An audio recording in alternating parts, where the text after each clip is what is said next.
Eswari coffee எடுத்துகிட்டு வராங்க குடிக்கலான்னு சொல்லிட்டு அப்படியே ஹாலில் உட்காந்துட்டு இருக்காங்க. அப்போ ராதிகாவோட அம்மா சொல்கிறாங்க, ஆமாம் அப்படியே காஃபி எடுத்துகிட்டு வந்துட்டாங்க.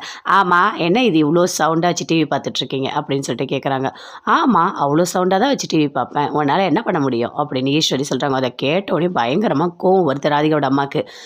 ஆமாம் புள்ள வீட்டில் வந்து உட்காந்துக்கிட்டு அதிகாரம் பண்ணுறத பார்த்தீங்களா அப்படின்னு சொல்லிட்டு கேட்குறாங்க. ஆமாம் நானாச்சு பரவாயில்ல புள்ள வீட்டில் வந்து உட்காந்துட்ருக்கேன், ஆனால் நீங்கள் பொண்ணு வீட்டில் வந்து உட்காந்துட்ருக்கீங்க அப்படின்னு ஈஸ்வரி கேட்குறாங்க. நான் என் பொண்ணை பார்த்துக்கிறதுக்காக வந்திருக்கேன் அப்படின்னு சொல்கிறாங்க. ஆமாம் அப்படின்னு சொல்லிட்டு ஈஸ்வரி சொல்கிறாங்க. ஐயோ பாப்பா நானும் மாமியார் பார்த்துருக்கேன், எனக்கு கூட மாமியார் இருக்காங்க, ஆனால் இந்த மாதிரிலாம் பண்ணலை அப்படின்னு சொல்கிறாங்க ராதிகாவோட அம்மா. ஆமாம் உங்கள் மாமியார்கிட்ட ஏதாவது சொல்லி நடிச்சிருப்பேன் அதனால தான் அப்படின்னு சொல்லிட்டு ஈஸ்வரி சொல்லிட்டு இருக்காங்க. ஐயோ எதுக்கு இங்கே வரணும், ஏன் முதியோர் இல்லை எங்கேயாவது போக வேண்டியது தானே அப்படின்னு சொல்கிறாங்க. அதை கேட்டோன்னே ஈஸ்வரிக்கு பயங்கரமாக கோவம் வருது. நான் ஏன் முதியோர் இல்லை போகணும், எனக்கு பையன் இருக்கான் குடும்பம் இருக்குது, நான் ஏன் போகணும், நீ வேணா போ அப்படின்னு சொல்லிட்டு இருக்காங்க. அதுக்குள்ளே அப்படியே படுத்து தூங்கிட்டு இருக்காங்க ராதிகா. ஏன்னா இது ஒரே சவுண்டாக கேட்குது அப்படின்னு சொல்லிட்டு அப்படியே எழுந்து வராங்க. வந்து என்ன தான் இங்கே பிரச்சனை அப்படின்னு சொல்லிட்டு கேட்குறாங்க.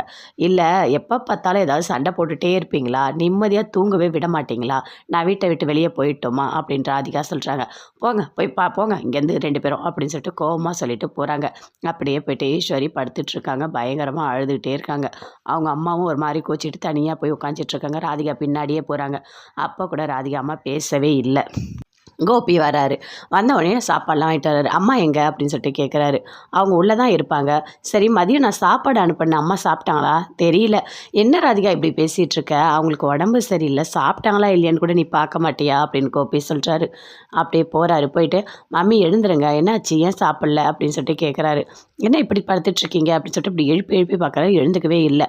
ஐயோ அம்மா என்னம்மாச்சு உனக்கு அப்படின்னு சொல்லிட்டு அப்படியே கத்துறாரு. எல்லாரும் ஓடி வராங்க. ராதிகா அவங்க அம்மா எல்லாருமே என்னாச்சு ஒன்றுமே இல்லையே அப்படின்னு சொல்லிட்டு அப்படி பார்க்குறாங்க. அப்படி போய் தண்ணி எடுத்துகிட்டு போ மயு அப்படின்னு சொல்கிறாரு. போயிட்டு தண்ணி தெளித்து பார்க்குறாரு. அப்படியே பார்க்குறாங்க கோபி அப்படின்னு சொல்லிட்டு மறுபடியும் கண்ணை மூடிட்டாங்க. ஐயோ என்ன ஆச்சுன்னு தெரியலையே, சரி பக்கத்தில் ஹாஸ்பிட்டலுக்கு நம்ம கூட்டிகிட்டு போகலாம் அப்படின்னு ராதிகா சொல்கிறாங்க. போங்க போய் கார் எடுங்க அப்படின்னு சொல்கிறாங்க. ஐயோ கார்லாம் வேண்டாம் வேண்டாம், நான் ஆம்புலன்ஸுக்கு ஃபோன் பண்ணுறேன் அப்படின்னு சொல்லிட்டு கோபி ஆம்புலன்ஸுக்கு ஃபோன் பண்ணி ஆம்புலன்ஸ் வீட்டுக்கு வருது. ஆம்புலன்ஸில் ஈஸ்வரி ஏற்றி கூட்டிகிட்டு போகிறாரு கோபி.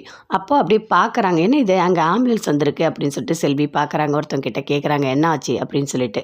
இல்லை அங்கே வந்துட்டு அவங்களுக்கு உடம்பு சரியில்லை அதனால் கூட்டிகிட்டு போயிருக்காங்க. ஐயோ அம்மாவுக்கு உடம்பு சரியில்லையா அப்படின்னு சொல்லிட்டு உள்ளே ஓடுறாங்க செல்வி. போயிட்டு பாக்கியா கிட்டே சொல்கிறாங்க, ராமூர்த்தி எல்லாருக்கிட்டையுமே சொல்கிறாங்க. எல்லாருமே ஹாஸ்பிட்டலுக்கு வராங்க. கோபியும் ஹாஸ்பிட்டலில் இருக்கார். அவங்கள உள்ளே அட்மிட் பண்ணியிருக்காங்க, ட்ரீட்மெண்ட் எடுத்துகிட்டு இருக்காங்க. அதுக்குள்ளே பாக்கியா ஓடி வராங்க. என்னாச்சு அத்தைக்கு அப்படின்னு சொல்லிட்டு கேட்குறாங்க.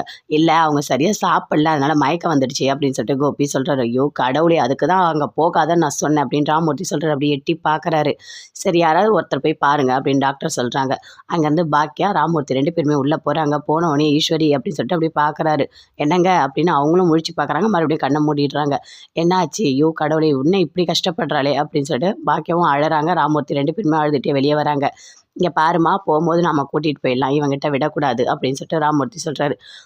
அதெல்லாம் நான் விட மாட்டேன், எங்கள் அம்மாவை நான் நல்லா தான் பார்த்துப்பேன் அப்படின்னு சொல்லிட்டு கோபி சொல்கிறாரு. இவனை திருத்தவே முடியாதுமா, இவன் இப்படி தான் பண்ணிகிட்ருப்பான்.